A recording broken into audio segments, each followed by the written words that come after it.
What is good, YouTube? What is good, Edison community? The time has arrived, the moment you've been waiting for, the very first car path video. I just figured I would kick off the channel by doing a little rundown of my RBCT run with the Neo-Spacian hero deck I'm sure a lot of you have seen. Overall, I was very, very happy with how my day went. I finished with a 6-2 record and managed to sneak into top 8. So without further ado, I think let's just jump right into it and start watching round 1. I actually lose round 1. I'm up against a one of those Vayu Blackwing hybrid builds with like the Dark Greffers and stuff. I think it's a very strong list. So they open, they just go set 3 pass. Here I might have the intuition that they have like a Sirocco or something in their hand, but I don't know what I'm up against, so I just decide let's summon Stratos. Which may be the right move either way. Grab Alias, because it's all I've got, attack. They let this through. I decide to set them both. I guess I fear End-Phase Space, maybe. Here they will, of course, summon this Sirocco, beat over Stratos. I'm preserving my Wing Blast for something else, and I don't want to play into Ick Attack. Here I make a really sick play. I Foolish my Crossporter. For those of you who don't know, Crossporter has an effect that when it's sent to the graveyard, it lets you add a Neo-Spacian from your deck to your hand. So Foolish, essentially, is like a Rhoda for Neo-Spacian here. I'm going to use it to search Dark Panther, and I'm going to use Dark Panther to copy Sirocco's name and effect and juice himself to 3,000. And then I'm going to try to attack over Sirocco, which will definitely force something. He Ick attacks here. So I'm thinking I can chain my Wing Blast since he's targeting it with Icarus attack. And I can send Mali, which will be my 3rd Dark after Dark Panther is destroyed. And I'll hit a random back row. Unfortunately for me, there's both a Judgment and an Oppression set, so no matter what I hit with this Wing Blast, my dad is going to get negated. So he will Solemn my dad, I think. Still not a terrible position for me. He redraws the Oppression. I think he just goes Gale Beat in here, which is kind of risky.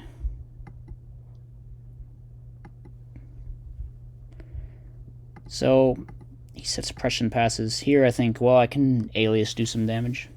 Oh wait, I forced the Oppression first with, because I want to just see if he's got it.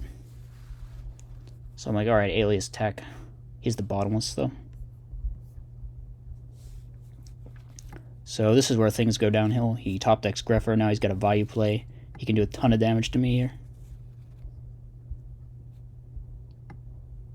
And yeah, in this situation I need to top deck something.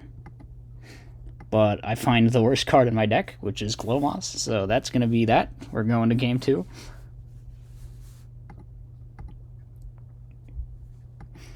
Alright, game 2, I'm going to start.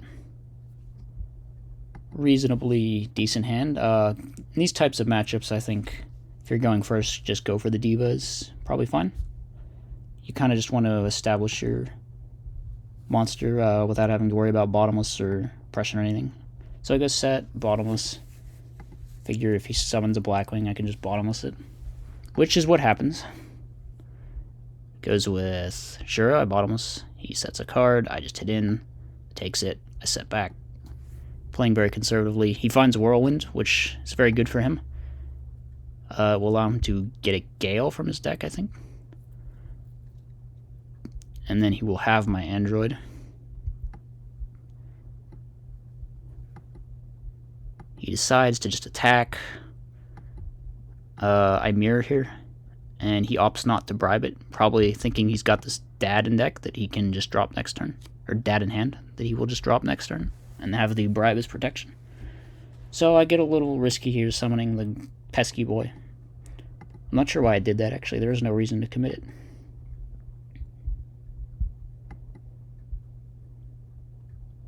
It's pretty minimal damage, so we just hit in and set the Wing Blast.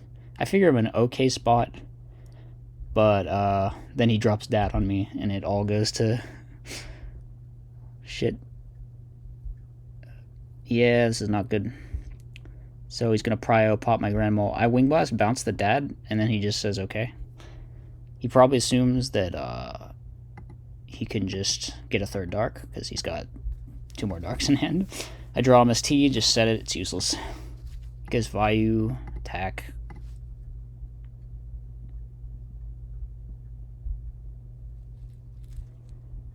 Yeah, I draw Wing Blast, which is useless. Now he goes Greffer, Value Play. This is a ton of damage. I'm going to have to Trag just to survive. And here, once again, I need to top deck something. But I just find the Glow Moss again. Truly a tragedy in 2 parts was this first match. So, we lose round 1. Obviously, losing round 1 is very bad in these double elimination events because it makes going to losers, you go to losers, and then that makes your progression through the bracket twice as difficult, basically. You have to win twice as many matches for every 1 round that would progress in the winner's bracket. So I did not make things easy on myself in this tournament. Let's see. At the rate we're going, I think we can probably sneak in 2 matches per video, which would be, there's 8 matches total, so that'd be 4. Yeah, that works out. So let's go watch the match against Jaina. So, loser's bracket, I'm up against Jaina, very, very powerful duelist. She's on fairies. She's going first. She goes Dim Alk, banish the top. Hits the Dust Shoot. You love to see when they do that. I have a pretty good hand. I use Foolish to search my pesky boy. I figure I can just bounce the Dim Alk and then Mind Crush it in standby phase, which is what I do. They go Honest Hidden. I was a little trigger happy with the Gores all day, I think, and this is an example of that. I'm not sure I needed to commit it this early. It blanked the Contact top deck as well. And it made it so I didn't want to do a Diva play either. So maybe that was incorrect. Playing into Honest like that was probably incorrect too. Because I knew she had it. She's going to beat over my token. I allow it. So here, I'm going to convert Contact. Drawing the Maui is obviously very bad. At least I'm not going to be drawing Glow Moss this game because I sent it. She bottomless my Stratus though, so I'm quite behind on tempo. I'm forced to make a really awkward play here, I think, because I don't want to go down to the 1300, so I just decide to mirror. But this is obviously a bad trade for me. I top deck the Gilman, which blanks my Diva. So I just set Plague. She hits into it with Warrior Lady. And banishes. I try to summon Alias, but she just bottomlesses it. This game sort of went downhill through like a cascading series of slight misplays and just terrible top decks. As you see, I find a Sangan, which doesn't really do anything here. Everything I want to search is like already out of my deck. I just grab an Armonite, which is useless because the Plague is banished, obviously. And then I draw Heavy for turn, which completely dead. So I just figure, alright, we're going game 2. So now I'm 1 game from just being out of the whole tournament. But I open very strong. I have a Convert Contact play to set up Sork and cycle through some cards. She has Dim Alk again. Banishes, attacks. Here, I think there's probably an Orange Light because of the lack of back row, so I force it with Sork. And then the line's very clear from here. I'm going to Arma Plague, use Mindcon. And then I can use the Dim Alk to unbrick my top deck as well, which is nice. So this is 4k damage, and I think I just have MST Wing Blast to deal with anything she might put on the field. So she goes Warrior Lady, I Wing Blast. Yeah, that's GG. Alright, game number 3. I get Dust Shooted. Fortunately, the deck's pretty resilient to Dust Shoot. We have a lot of ways of recovering here. We have another Convert Contact opening, which is nice. We don't find a lot, but we do find the Light Imprisoning Mirror, which is going to basically win me this game single-handedly. She never saw it in game 2. There's no way that she brought in Spell Trap removal or anything. She might have even sided some out, I don't know. Fortunately for me, the Fairy deck doesn't put on a whole lot of damage threat in the early stages of the game, which means I can kind of just camp here with my light imp and wait to draw some engine cards. She hits in with Warrior Lady. I light imp on attack deck. She honest over. She kills my cross porter. I'm going to grab the pesky boy.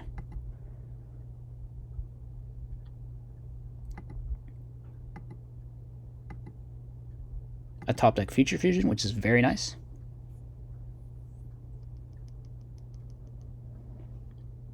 I can get my 2 Miracles live now. I make a little mistake sending Mally.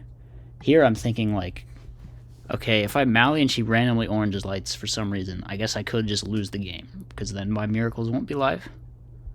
So I suppose I should just probably fire the Miracles with an abundance of caution, which is what I do. And now I'm just going to start picking off the monsters under Light Imp. She needs to draw an out, but she does not find one. I just foolish the Plague because I don't want to draw it. And I hit over her Angel. This was bad. I shouldn't have normaled the Grand Mole here. It lets her get a really sick Torrential when the Ab-Zero comes down in my standby phase. However, unfortunately, I just have like so much gas here now. My Grave's all set up. She drops scores. I just Sorkin main 2 to make sure I don't randomly die to a Brain top deck or something. She's going to kill the token. But I have Storm BrainCon. It's hard to see how I don't win this turn. She Judgments the Storm, which feels really bad because that Storm would have outed the Light Imp that's been messing her up all game. But then I just have BrainCon, and the face down is Book of Moon, which can't stop me from taking the Gorse token. So, I do survive. I don't go 0-2. We'll be moving on to the next matches then, so see you guys in the next video.